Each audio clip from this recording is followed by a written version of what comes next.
Imagine sitting in a local kopitiam in Toa Payoh on a Sunday night, slowly nursing a cup of coffee. Your latest payslip sits on your phone, displaying a monthly salary of exactly 10,000 Singapore dollars. That translates to $120,000 a year. On paper, you have made it. You earn more than double the national individual median. You are firmly in the emerging affluent bracket. Yet, as you look at your bank balance after the mortgage, the insurance, the childcare, and the taxes clear, a cold wave of anxiety washes over you. There is almost nothing left. You feel like you are running on a non-stop financial treadmill, working longer hours just to stay in the exact same place. You are not bad with money, and you are not lazy. You are caught in a highly sophisticated, invisible trap. It is called the middle class squeeze, and in 2026, it is quietly draining the financial life out of thousands of high earners in Singapore. By the end of this video, you will understand exactly why $10,000 a month does not buy what it used to, how the system is wired to keep you stuck, and the legal moves you can make right now to break free before another year disappears. Let us look at the actual data. In 2026, Singapore has solidified its position as one of the most expensive cities on the planet, ranking neck and neck with New York and Zurich. According to the latest Sun Life Singapore Financial Resilience Index, released on the 9th of June 2026, the financial health of local households has taken a massive hit. The proportion of highly resilient households in Singapore has collapsed from 34% in 2025 to just 21% this year. At the same time, the share of low resilience families has more than doubled, jumping from 9% to 20%. Only 11% of Singaporeans now report feeling completely financially secure. Even among high-income earners, pulling in over $250,000 annually, more than 3/4 admit that inflation has made it difficult to cover their monthly bills. And more than half name the cost of living as the single biggest barrier to their financial progress. In fact, nearly 60% of all Singaporean workers are now living paycheck to paycheck. When the broad middle class is struggling, the old playbook of simply working hard and getting a raise is officially broken. Let us dissect where your $10,000 goes, step by step. On paper, your gross monthly pay is $10,000. But first, the Central Provident Fund Board takes its share. Under the updated 2026 regulations, the ordinary wage ceiling has officially risen to $8,000. This means that for employees aged 55 and below, your compulsory contribution rate is 20% of that $8,000 cap, which is exactly $1,600 deducted from your paycheck before you ever see a cent. Your employer contributes an additional 17%, which goes into your retirement accounts, but that does not help your monthly cash flow. Already, your take-home cash is reduced to $8,400. Now, you have to account for the Inland Revenue Authority of Singapore, or IRAS. For the year of assessment 2026, which taxes the income you earned in 2025, there is a painful surprise. The government did not announce any personal income tax rebate. In previous years, an automatic tax rebate of up to 60%, capped at $200, helped cushion the blow. But this year, that relief is gone. Once you apply your standard employee CPF relief of $19,200 and the basic earned income relief of $1,000, your taxable chargeable income is $99,800. According to the progressive tax brackets, you will owe exactly $5,627 in income tax. When you break that down monthly, your real disposable cash on hand drops to exactly $7,931. That is your actual operating budget for the month. And this is where the housing trap bites the hardest. If you are renting private property in 2026, even with the rental market stabilizing slightly, prices remain 40 to 50% higher than they were 4 years ago.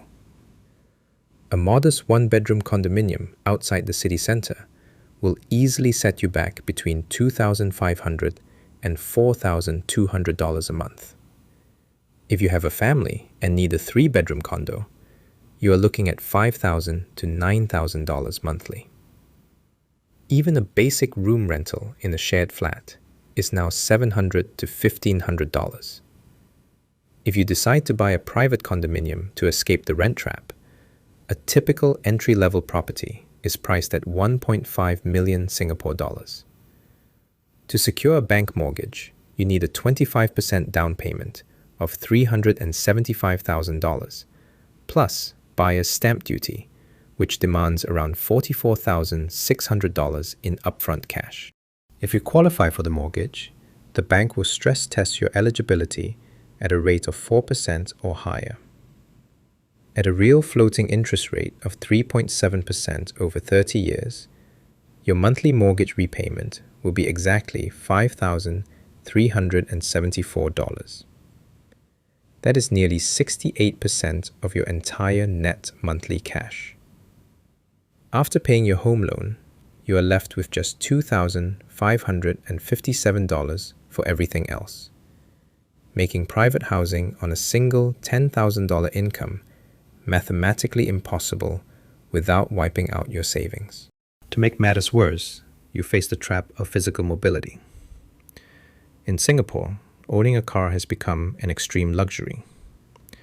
According to the Certificate of Entitlement bidding results on the 4th of June 2026, Category A premiums for smaller cars closed at an astronomical $126,009, while Category B premiums for larger vehicles hit $126,989. The open Category E closed at $129,000. This means a basic family sedan now carries a price tag of over $168,000.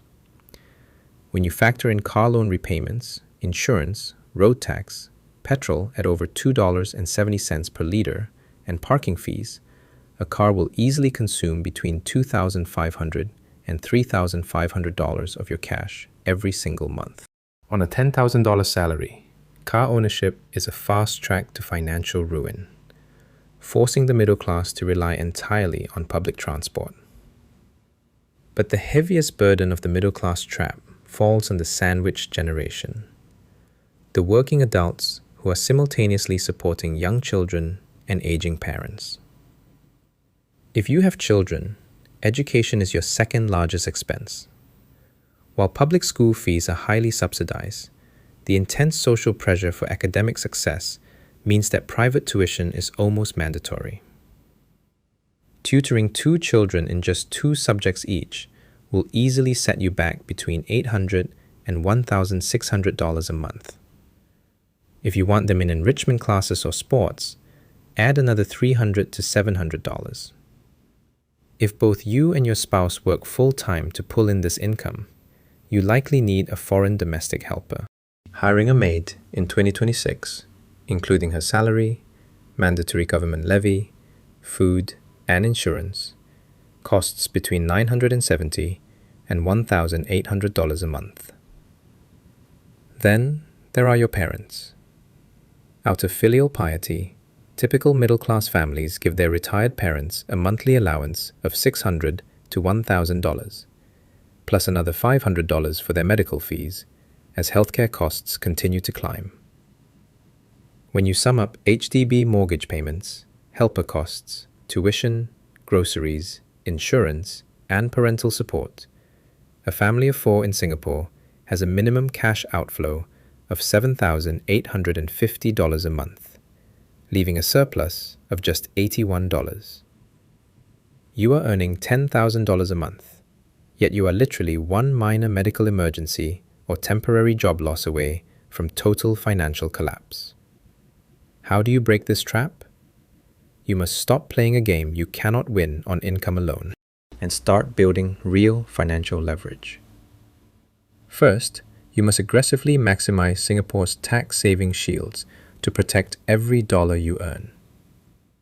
The best tool for this is the Supplementary Retirement Scheme, or SRS. Contributing to SRS reduces your taxable income dollar for dollar.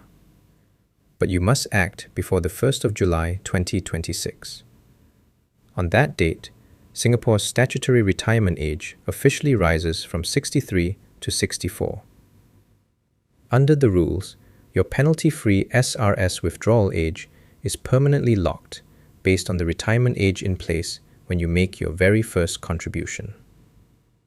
If you open an SRS account and contribute as little as $1 before the 30th of June 2026, you lock in the lower withdrawal age of 63 for life, protecting yourself from future age hikes. Every subsequent dollar you save there can be invested globally through low-cost index funds to compound tax-free. Second, utilize CPF cash top-ups strategically. You can claim up to $8,000 in tax relief for topping up your own account, and another $8,000 for topping up your parents' accounts, helping them build their retirement sum while reducing your tax bill. Just remember that starting from 2026, top-ups that attract matching government grants under the Matched Retirement Savings Scheme no longer qualify for tax relief. Finally, you must ruthlessly eliminate lifestyle creep. Do not buy a private condominium or finance a car to keep up with appearances on social media. Stick to public housing, take public transport, and redirect those thousands of dollars into income-generating assets like global index funds and Singapore real estate investment trusts. That surplus is where your true freedom lives. If you are tired of running on the financial treadmill and want to reclaim control of your money, take your first step tonight. Open your banking app, look at your last 30 days of spending, and cut the leaks you have been ignoring. If this video helped you see the math behind the middle class squeeze, smash that like button, subscribe to the channel, and turn on notifications. Thanks for watching, and I'll see you in the next one.